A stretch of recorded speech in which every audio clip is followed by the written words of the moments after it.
muito variável.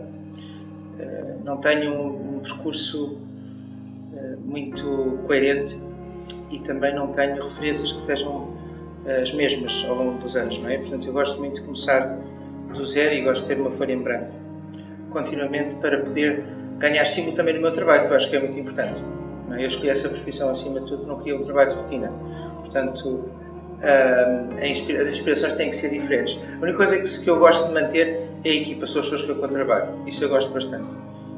De resto, gosto de sempre ver coisas novas, não é? Não, acho que uma das nossas forças motrizes é inspirarmos muito em coisas portuguesas. Isso é uma coisa que nós estamos vindo a bater muito na mesma tecla, que é das poucas coisas que nos distingue a nível internacional, é um bocado este legado visual que existe em Portugal. Pá, tudo desde a toalhinha aos quadrados com o galo Barcelos que todas as nossas avós têm, aos azulejos, à calçada, são tudo fontes de inspiração em que nós de alguma forma tentamos introduzir isso, algumas vezes mais presente, outras vezes mais assim ausente, nos nossos trabalhos. O meu trabalho tipo, vive um bocado de duas forças que de certa forma que comunicam em vez de não é uma guerra entre um espaço urbano e a natureza, mas sim tipo que está no meio, de certa forma. Eu vivo ao lado do mar, o mar sempre me influenciou desde criança. Comecei a surfar quando era pai aos 8 anos. A cidade também me influencia, por isso basicamente são essas duas grandes forças. Fontes de inspiração há muitas, ou seja, pode ser desde uma música de manhã, pode ser o sorriso da minha filha, mas essencialmente aquelas que estão mais presentes, ou seja, é a música, é a ilustração, ou seja a minha, seja de outros ilustradores.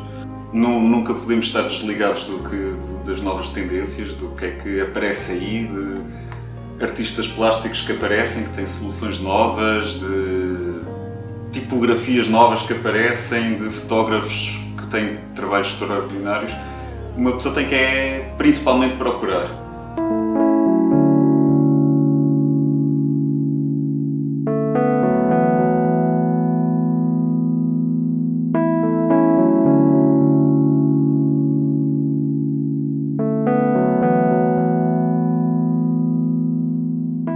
Eu vou ser muito direto e muito sincero. Eu acho que tem, como tudo há ciclos, não é? Como em tudo há ciclos. Eu acho que houve uma altura em que houve um boom muito grande de fazerem-se coisas novas, etc. Depois houve um declínio, depois houve... De certa forma, o que eu sinto é que com as ferramentas que existem hoje em dia, acho que toda a gente tem alguma força e existe um potencial brutal, porque existem pessoas a fazer trabalhos incríveis. E eu acho que o design nacional está cada vez mais forte. Design, street art, design, várias coisas. Embora sejamos um país pequenino, o que por sua vez às vezes pode ter coisas negativas, mas também positivas, porque a força pode ser unificadora. E de certa forma vejo o positivo. Agora, a questão é que faz parte e cabe aos próprios designers e às próprias pessoas criarem os seus próprios projetos, criarem eles próprios uma dinâmica e não ficar à espera que as coisas aconteçam, porque eu acho que, principalmente no mercado fora do mainstream, as coisas têm que surgir um bocado dentro, não é? Porque quando as coisas depois passam para a publicidade e para o mainstream, tem que se fazer coisas novas cá em baixo, que é para haver uma reciclagem dessa própria dinâmica. O design em Portugal deu um salto gigante nos últimos 10 anos, enquanto que se calhar há 10 anos atrás a referência a nível de pequenos ateliês era o Mialha. Hoje em dia já há vários ateliês, já há vários ateliês a bombarem esse nível e mesmo alguns freelancers individuais. E acho que eu uso sempre este exemplo porque acho que é um bom exemplo, que é os flyers. Enquanto que há 5 ou 10 anos atrás uma pessoa andava na rua e agarrava nos flyers e era tudo uma montanha de estrume, hoje em dia qualquer coisinha tem um flyer genial e acho que isso favorece muito ou fala muito sobre o nível geral. Eu acho que isso também tem a ver um bocado com a volta que deu o mundo das empresas, que antes queriam trabalhar com agências de publicidade, com agências de design e havia muito pouco espaço para freelancers. Os freelancers dependiam quase sempre de uma relação de conhecimento particular com o dono da empresa, com o administrador, com o primo, exato. Isso ainda acontece. Só que, entretanto, as empresas também já perceberam que há designers, ateliês, designers freelance que têm um trabalho realmente bom e que são dedicados.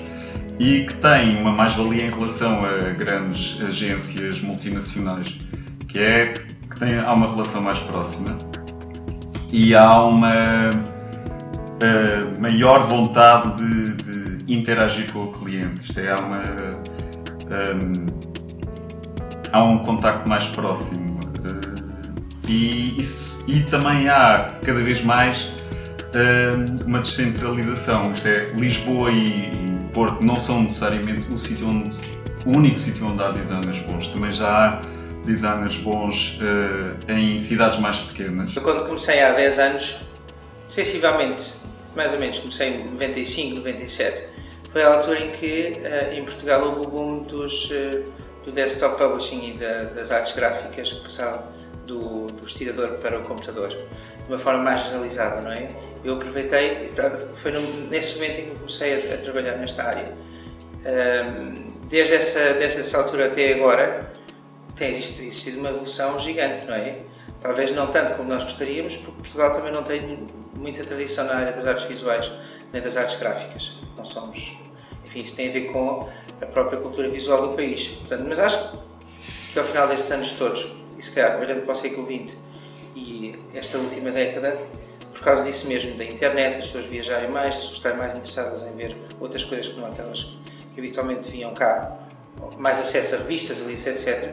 Portugal está a ficar melhor, visualmente. Ainda temos um longo percurso a caminhar para sentirmos que somos mais adultos, não é? Mas isso tem tudo a ver com o tempo, não é? Não somos holandeses, não somos ingleses.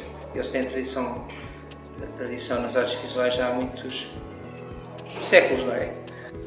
Bem, isso aí é um bocado difícil porque eu venho de uma geração... Um bocado difícil, não é? Ou seja, eu tenho uma visão, ou seja, às vezes penso, já sou da velha guarda, ou seja, e sou, como costuma dizer na gíria, old school, mas tenho propósitos da new school, ou seja, utilizo técnicas da nova escola, ou seja, sou de uma geração em que nós não utilizávamos o computador, ou seja, utilizávamos basicamente a mão, as réguas de calcar, e depois houve o boom dos computadores, né? E a primeira geração, ou seja, designers que utilizou os computadores, ou seja, as coisas evoluíram muito rapidamente. Depois veio a web, e a web então aí foi mesmo uma explosão. Começaram a aparecer uma série de, como tu referiste, pseudo-designers, ou seja, pessoas que não têm formação de base nenhuma, ou seja, que a formação é o trabalho, e muitas vezes nem é o trabalho, são ensaios.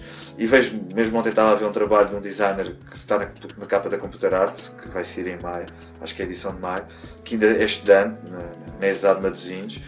Essas coisas fazem um bocado de confusão, porque acho que há coisas que só se aprendem com o trabalho e com formação, mas o que eu vejo hoje em dia, principalmente então devido à formação que tenho enquanto professor, é que há muita gente que não sabe muito bem o que é isto do design, ou seja, pensa que o design é fazer uns bonecos, fazer uns chats, é muito mais que isso, é comunicar, é relação no dia-a-dia com o mundo.